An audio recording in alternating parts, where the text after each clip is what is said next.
Mayorkas, my God, but he just lies and again gets nothing done about the open borders. And now we have Merrick Garland. So Merrick Garland, thank God, by the way, he didn't become a Supreme Court justice. Really would have a better job working for the DNC or whatever. He's purely political. He pretends that he's not. He didn't help the Supreme Court justices out when they were in danger and they were having people in front of their house, some of whom were dangerous. He didn't help find where these information leaked out from the Supreme Court on the entire case. Again, no help at all. And just about everything he has done has been a failure or no help or no real substantive answer. When he is asked questions that require substantive answers, he just doesn't have them. It's really unfortunate.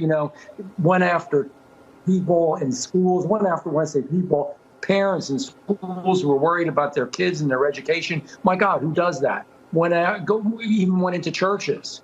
I mean, just about everything we consider wrong, this man has been capable of doing. And I'll repeat it again. Thank God he would become a Supreme Court justice. I don't understand why fentanyl has become such a political issue in this country. This was another big issue at the hearing, but this was brought up by Democratic Senator Dick Durbin. Take a listen to this. So let's address the fentanyl issue for a minute. This is out of hand. Do you believe that we need to do more to regulate and control the use of social media platforms that are currently exploiting families and children across America?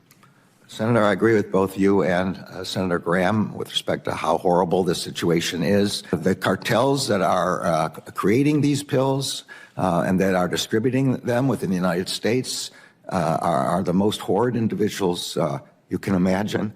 And unfortunately, they are doing it on social media, advertising as if they are prescription pills. I think Section 230 has become a suicide pact. We have basically said to these companies, you are absolved from liability, make money, and they're at it in overtime. And deaths result from it.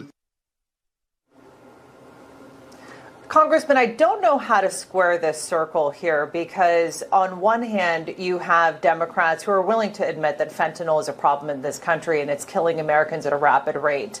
But you go back to the fact that he's talking about the problem with the cartels. I know the House Judiciary Committee just had its first hearing at the border. Yes. This was a huge topic there. And when it comes to securing the border, which we're told by so many officials, the border is secure, yet we have deadly fentanyl coming across. How do we find bipartisan consensus to finally do something about this? Because we're not hearing a strong enough response from the White House either, or the president for that matter. Well, we should have bipartisan response, but we don't. They pretend they care. If you cared, and let me tell you, obviously I was there at the border. It's the second time I've gone, different border. This was in Yuma, Arizona. As we went around and looked at what was going on, which is frightening, the cartel was actually mocking us. They had all the lights going on our vehicles. We're going through. The cartel was doing U-turns around us. They were going in and out, passing us and then coming back and then facing us head on. They don't care because they know that we're not reacting with any real force.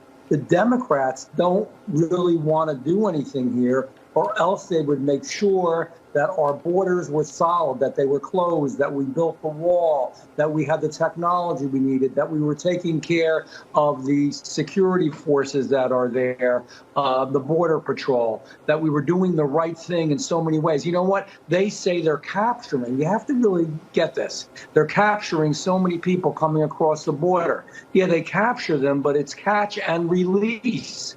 They're releasing them. And what's also happening, these people that we're releasing in our country, by the way, they're not staying in Yuma. They are not staying in Yuma. They are going all over the country, Pennsylvania, New Jersey, New York, Colorado, just any state you want to mention, right? And more of them are getting out there. And literally, we are going to have to deal with the cartel just the way Mexico does. And there's no reason for it. This is bad government. This is weak government with a weak president, and they don't want to admit that. So, of course, they can't. Well, you make a really important point in the fact that with the cartels, what we have now, it's not just drug runs across the border. What we're dealing with now is a very complex network across the United States. New Jersey Congressman Jeff Van Drew, we're out of time, unfortunately, but we appreciate you being here. Thank you.